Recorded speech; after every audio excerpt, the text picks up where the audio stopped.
Hi all. In this video, we'll talk about detection of a cycle in a directed graph. First, we'll understand what is a cycle and then we'll see various approaches to detect it. So, this is a sample directed graph in which a cycle is present. If you see here, let's say I am traversing from this vertex B. When I traverse from B, I can either go to C or D. I choose D and I go to D here. From D there is only one path. So from D I went to E. From E I can go to B. So if you see here I started from B and then I reached B again. So this is called a cycle. If you start from an origin and then you reach the vertex again via some other path, then it means that there is a cycle. If there exists a cycle, then only you can reach the same vertex again. So this is what a cycle means. And there are two ways to detect a cycle in a directed graph. One is using DFS and the other one is using graph coloring method. This video we will talk about a detection only using DFS. In the next video we'll talk about graph coloring method. Yeah. So here we all know about the depth first search traversal in a graph, right? So depth first search traversal means we start from a node, choose any of its neighbor, and then we go back from the neighbor. Again, you choose its neighbors. You go. Basically, you go to the deepest level as possible. Once we reach the dead end, then we trace back it. So here I reached the E, right? And now when I go here, it's already visited. So I have to trace back the path. From D, there is no way. Then I have to trace back it. So from B, I can go to C again, right? So from C, there is no another path. So I have to trace back it. So again, I have to go back to B because from B, D and C are already visited. And then from A, I have to go to C. Now, to detect a cycle, what we will do is, in a regular DFS, we take a stack and then we use a visited array, right? Here, in addition to stack and visited array, we have to use one more array called recursive stack. To understand more about DFS traversal, you can refer my previous video. I'm not going to explain it clearly here. In a regular DFS traversal, we use a stack and a visitor array. Here, I use another array called recursive stack. So let me start DFS traversal for this. Okay. Now I start traversing from A. Whenever I start visiting this vertex, so I visited this A vertex. Whenever I visit a vertex, I put it in the stack, and I made this visited array as true because this is visited. I'll mark this as well here as visited. And what I have to do is I have to add A to recursive stack as well. Okay, I did this. Now from A, I can either go to B or I can go to C, right? Now I want to go to B. So I will add B to the stack. Now, since it is visited, I'm just marking this as a visited. I make this B value as true. And since I have added B value to the stack, so recursive stack is just used to see whether a vertex is present in the stack or not. Since it is in the stack, what I'll do is I'll make this value as true. Now, from B, I can either go to C or I can go to D. Let's say I go to C. Okay. Now what I'll do is I'll add C here.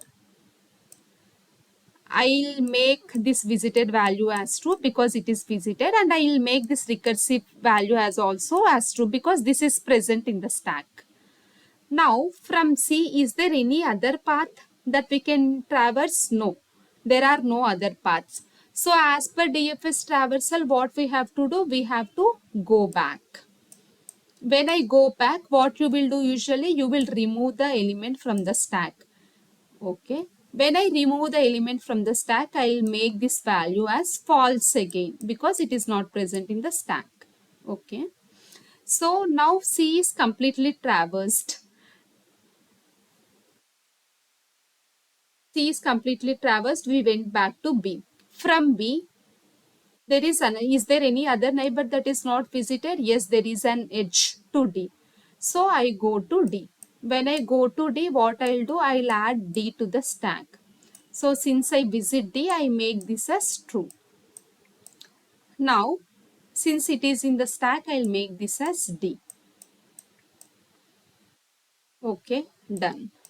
Now from D, how many paths exist from D? There is only one way. I can visit only E. So I'll go to E. Now I'll make this C as visited because it is visited. And since I'm putting E in the stack, I'll make this as true. Okay, I'll add E to the stack. Okay. Now from E, is there any other way or are there any neighbors from E? Yes, there is a path from E to B. But if you see, B is already visited. Okay. So B is already visited. Let's see whether that is present in the stack or not. So if you see the recursive stack value, B is already present in the stack. So then it means that cycle is present. So the condition for detecting a cycle is if you encounter any visited vertex, then see the value in the recursive stack.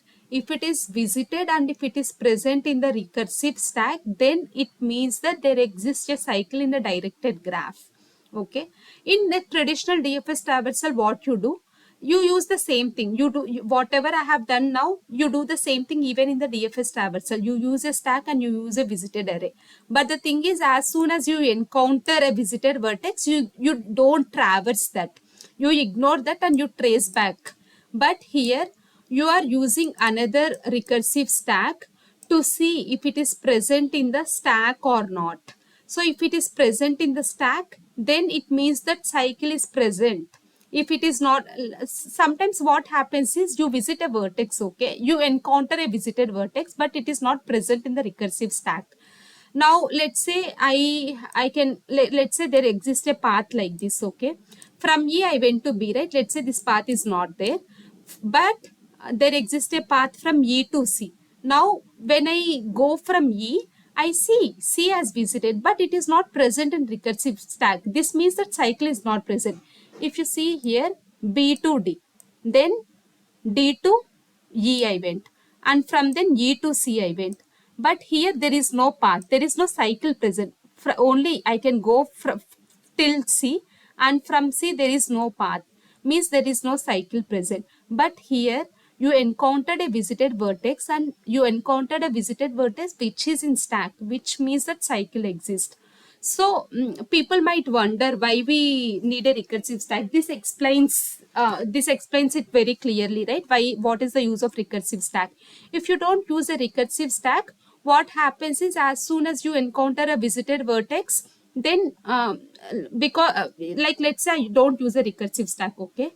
Now instead of this path, like I'll blindly go with a visited vertex. Now what I'll do is whenever I encounter a visited vertex, then if I assume that there is a cycle present when I encounter a visited vertex, then it will give you the wrong answer, because as you have seen here, there exists a path from E to C. So you encountered a visited vertex, and if you say that, if you don't use this recursive stack and consider this as a cycle, what happens is this gives you a wrong answer, because from B you can't reach B again if this path is not present via this path B to D, D to E, and then E to C. You stop here, you can't reach B again.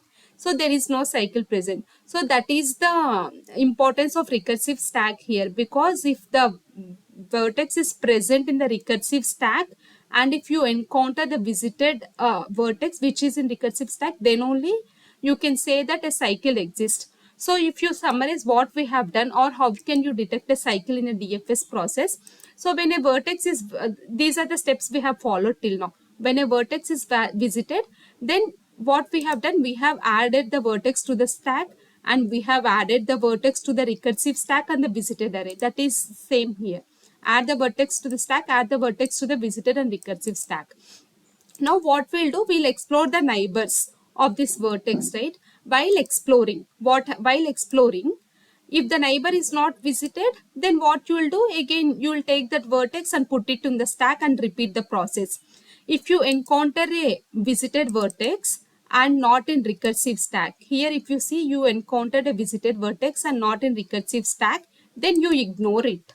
But if you encounter a visited vertex which is in the stack like this, then it means that there exists a cycle, right? So if there is no neighbor, what you will do in the traditional DFS method, you will trace back and then you will trace back and then you will explore the other neighbors.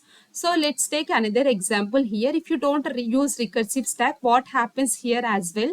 Now let's say I start from A. From A I go to B, right? So A is present in the stack and B is present in the stack.